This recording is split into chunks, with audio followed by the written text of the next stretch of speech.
দর্শক, সিরিজ শুরুর আগে নিষেধের একাদশ পরিকল্পনা জানিয়ে দিলেন Tiger head coach Phil Simmons. পাশাপাশি সফরকারী পাকিস্তানকে রীতিমতো হুঁশিয়ারি করে দিলেন এই মাস্টার মাইন্ড। 3 ম্যাচ সিরিজে নতুন করে মাঠে নামতে প্রস্তুত টিম টাইগার্স, যেখানে থাকবে একাধিক চমক। দর্শক, সিরিজ শুরুর আগে ফিল সিমন্সের প্রকাশ করা পরিকল্পনায় সেসব ইঙ্গিত মিলেছে। তবে কেমন হবে বাংলাদেশের সেরা একাদশ, সেটাই জানবো আজকের এই প্রতিবেদনে। দীর্ঘ 4 মাস পর ওয়ানডে ফরম্যাটে মাঠে নামছে বাংলাদেশ ক্রিকেট দল। এই সিরিজ জিততে পারলে তরুণদের জন্য সুযোগ তৈরি হবে। র্যাঙ্কিংয়ে দীর্ঘদিন পর উপরে ওঠার এটি একটি বড় সুযোগ। পাকিস্তানের বিপক্ষে এই সিরিজ দিয়ে 2027 ওয়ানডে বিশ্বকাপের আনুষ্ঠানিক প্রস্তুতি শুরু করবে লাল সবুজের প্রতিনিধিরা। তাই স্বাভাবিকভাবে আগামী 3 ম্যাচে টাইগারদের একাদশ পরিকল্পনা দেখা যেতে পারে একাধিক পরিবর্তন।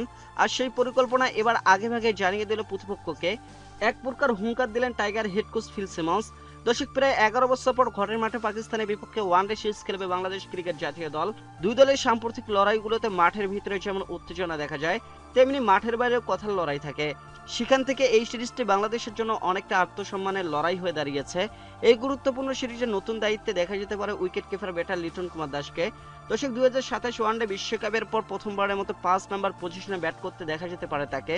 এদিকে বোলিং ইউনিট কেমন হবে এবং একাদশ তাদের নিয়ে কি পরিকল্পনা সাজানো হচ্ছে, সেটিও পরিষ্কার করে দিয়েছেন কোচ ফিল সিমন্স। ঘরের মাঠ মিরপুরের উইকেট বিবেচনায় বাংলাদেশের একাদশে সাধারণত স্পিনারদের আধিপত্য দেখা যায়। ওয়েস্ট ইন্ডিজের বিপক্ষে গত অক্টোবরের 3 ম্যাচের সিরিজে পেসাররা বোলিং করার সুযোগ পেয়েছিলেন মাত্র 15 ওভার 2 বল। এর মধ্যে শেষ ম্যাচে একাদশে থাকা একমাত্র পেসার মোস্তাফিজুর রহমান বোলিং করার সুযোগই পাননি। সাংবাদিকদের সামনে তিনি বলেন, আমরা এখন থেকে নিয়মিত 3 জন জেনুইন পেসার নিয়ে খেলার চেষ্টা করব, কারণ বিশ্বকাপ দক্ষিণ আফ্রিকায়, আর সেখানে খেলতে হলে পেসারদের ওপর নির্ভর করতেই হবে। পরিস্থিতি ভেদে হয়তো 3 জন স্পিনার লাগতে পারে, কিন্তু এই স্পিনার দিয়ে দুই প্রান্তে বোলিংয়ের দিন শেষ। অর্থাৎ পাকিস্তানের বিপক্ষে প্রথম ম্যাচে অধিনায়ক মেহেদী হাসান মিরাজের সঙ্গে একাদশে দেখা যেতে পারে রিশাদ হোসেনকে।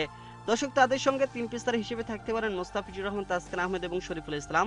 অন্যদিকে লিটন যেহেতু 5 নম্বর পজিশনে ব্যাট করবেন, তাই ওপেনিংয়ে দেখা যেতে পারে সাইফ হাসান ও সৌম্য সরকারকে। বাঁহাতি ব্যাটার তানজিদ হাসান তামিম থাকতে পারেন আলোচনায়। সব মিলে ম্যাচের আগে অনেকটা একাদশের ধারণা দিয়ে রেখেছেন কোচ ফিল সিমন্স। পাশাপাশি পাকিস্তানের বিপক্ষে সিরিজ জয়ের ব্যাপারেও তিনি বেশ আশাবাদী।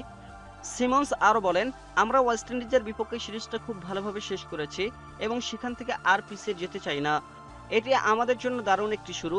প্রতিপক্ষ সহজে হার মানবে না, উইকেটও ভালো হবে, তাই আমরা এই প্রতিদ্বন্দ্বিতাপূর্ণ সিরিজের অপেক্ষায় আছি।